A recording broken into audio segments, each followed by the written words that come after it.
यातायात प्रभारी रवि भूषण पर रिक्शा चालकों ने अवैध वसूली करने का लगाया आरोप। आपको बता दें, मथुरा आज सैकड़ों की संख्या में पहुंचे वृंदावन के ई रिक्शा चालक वरिष्ठ पुलिस अधीक्षक कार्यालय पहुंचे और उनके आगे रोया अपना दुखड़ा। ई रिक्शा चालकों ने बताया कि वृंदावन में अपना परिवार का पालन पोषण करते हैं। ई रिक्शा चालकों ने यातायात प्रभारी रवि भूषण जबरदस्ती वसूली करते हैं। वसूली नहीं देने पर ई रिक्शा की शीशे तोड़ देते हैं, टायर फाड़ देते हैं और लाइट फोड़ देते हैं, टायर पंचर कर देते हैं, चाबी निकाल लेते हैं। पैसे देने के ई रिक्शा चालक को नो एंट्री में भेज दिया जाता है।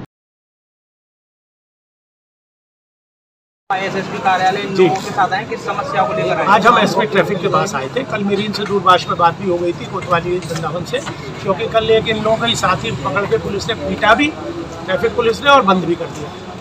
क्या समस्या है? जो भाई समस्या तो इनके रूट चार्ट की है और रेट की है।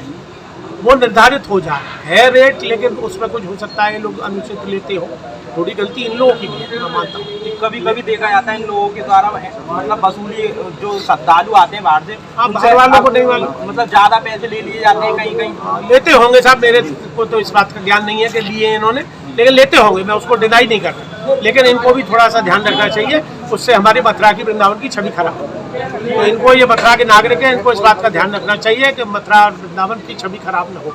तो उसके लिए इनको भी प्रयास करने चाहिए और पुलिस को भी इन गरीबों का पीड़न नहीं करना चाहिए। अवैध वसूली भी कर रहे हो तुम, जो नो एंट्री है उसमें भेज भी रहे हो पैसा लेके इनको, और फिर इनको पीट भी रहे हो और फिर बंद भी करा रहे हो। तो ये कहते हंसना और गाल फुलाना दोनों काम एक साथ होंगे?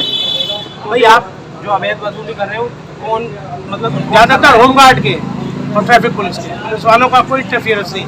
कल इंस्पेक्टर नाराज भी हो रहे थे ट्रैफिक वालों, बोले हमसे क्या मतलब, हमारे यहाँ क्यों बंद कर दिया ये है? भाई पैसा तुम लोग पीटो, तुम मारो, तुम, और हमारे बिहार के सब पुलिस का नाम बदनाम होता है। तो ये नहीं होना चाहिए। तो वही हमने एसपी साहब से बात की है कि इनके कोऑर्डिनेशन बन जाए आपस में। तो वो कह रहे थे कमेटी है हमने बना रखी है, लेकिन हो सकता है वो काम न कर रही हो, तो मैं शीघ्र ही उसकी कमेटी बुलाऊंगा और बुला के बात करूंगा, और बात करने के बाद इसमें तय करेंगे कि इनको भी कोई नुकसान ना हो, इनके पेट पर भी लाद ना पड़े, और यातायात में भी अवरुद्धता नहीं होनी चाहिए, कोई रुकावट नहीं। वही कारण है जो इनके द्वारा मतलब अवैध वसूली की जाती है। नहीं, उसी में जी नो एंट्री में प्रवेश करते हैं, उसी का इनका बवाल है। हाँ, तो बवाल है, पैसा लेके कर रहे हैं नो एंट्री में एंट्री। तो काहे को ले रहे हो पैसा? क्यों ले रहे हो पैसा? तुम पुलिस क्यों लेती है? पकड़ के बंद कर दो ना नो एंट्री में जो जा रहा है। कह रहे हैं कि भाई जो आपका चार्ट है, रूट चार्ट, उसमें अगर आप नहीं जाना है तो नहीं जाना है, चाहे 500 रुपए दें, चाहे 10,000 दें, ऐसा का मतलब 10,000 दें। आप क्यों अलाउ करते हैं उनको?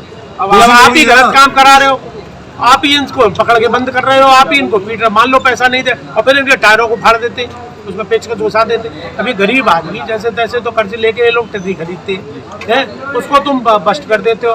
तो कहाँ से लाएंगे पैसा टायर बदलने के लिए रोज रोज? या तो पैसा दे दो, नहीं तो टायर फटवा दो। ये कहाँ का तरीका है भाई? ये नहीं होना चाहिए। तो इनके साथ अन्याय ना हो और यात्रियों को परेशानी ना हो, हमारी मथुरा वृंदावन की छवि खराब ना हो, ये हम इनसे यहाँ पे प्राप्त